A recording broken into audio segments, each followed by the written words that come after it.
Last time on this channel we went over Richard Petty's 1988 season. The 1988 season was rough and disappointing for Petty Enterprises. That year, Petty only scored 1 top 5, 5 top 10s, and led only 11 laps while finishing 22nd in the final point standings. So how did the 1989 season go for Richard Petty? As I said at the conclusion of part 1, it was even worse. So let's take a look at part 2 of the final years of Richard Petty's career, 1989.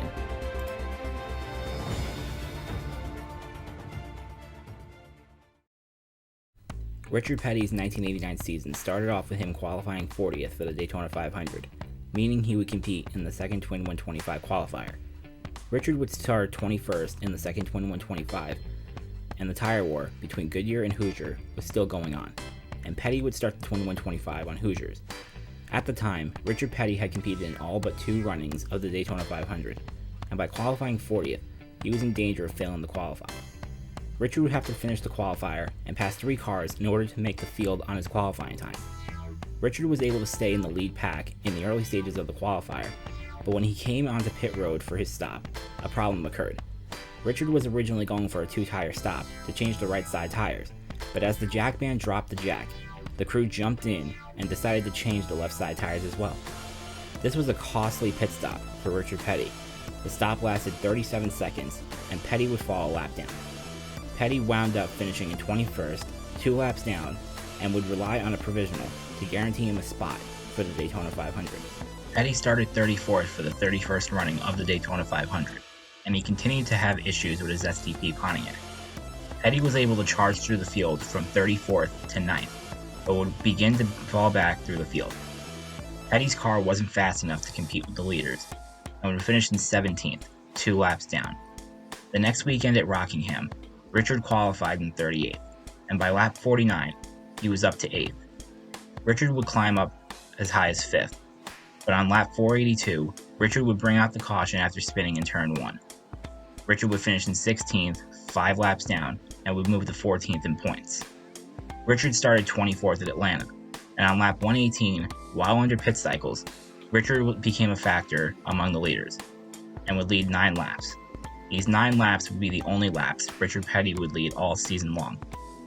Later in the race, Richard was still a factor among the leaders, but when he came onto pit road for fuel, disaster struck. As the gas man was filling up the STP Pontiac, some of the gas leaked onto the exhaust pipe, and as Richard was pulling away from his stall, the leaked gas on the exhaust pipe ignited and set off a massive fire. Safety crews and officials quickly extinguished the fire, but crew member Robert Callicut suffered severe second-degree burns to 40% of his body and was later hospitalized, but would later recover.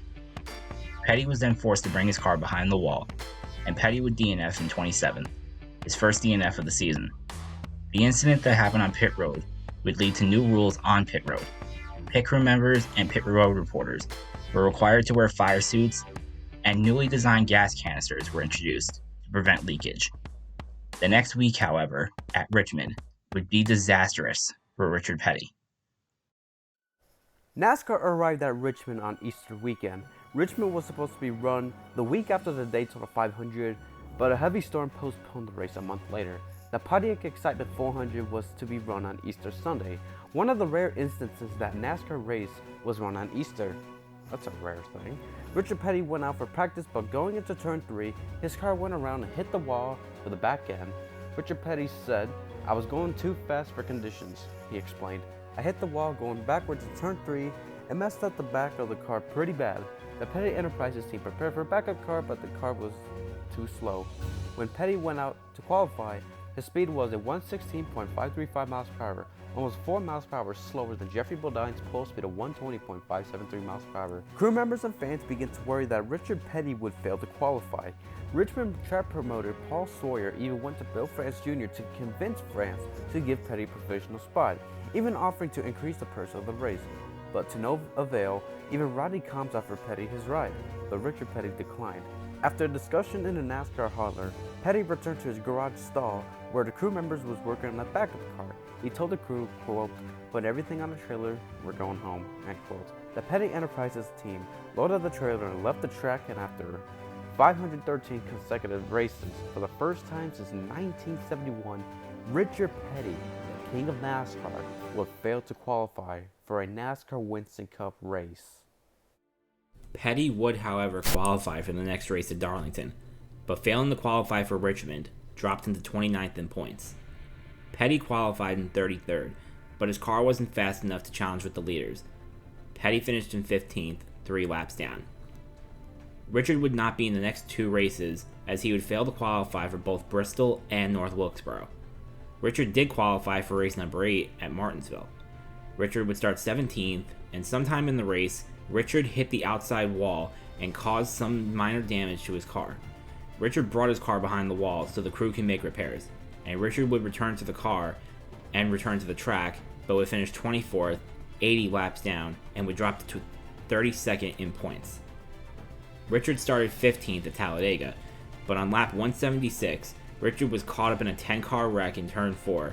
Richard slowed down to avoid the wreck, but was tagged by the 57 of Hutch Strickland.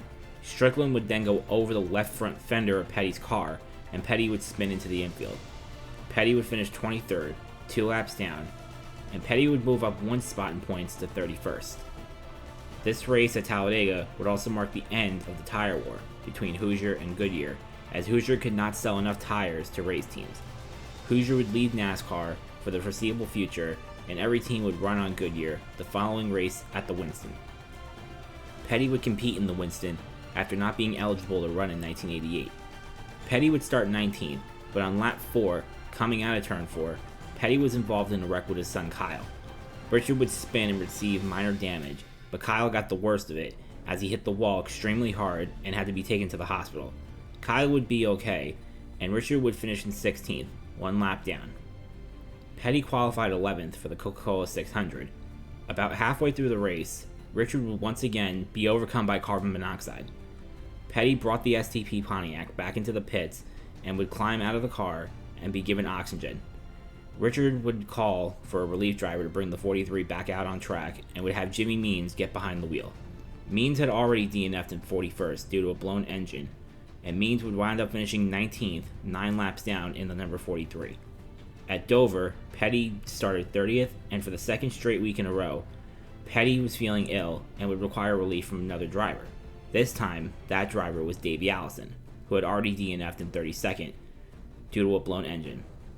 Petty slowly climbed out of the car and again was given oxygen.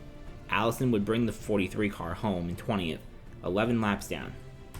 This finish would drop the 43 to 32nd in Winston Cup points. Race 12 of the season saw the Winston Cup Series make their debut at Sears Point. Petty would start 38th, and then in the later stages of the race would make contact in turn 11 with Australian driver Dick Johnson, and both would spin. Petty would finish in 26th, 2 laps down.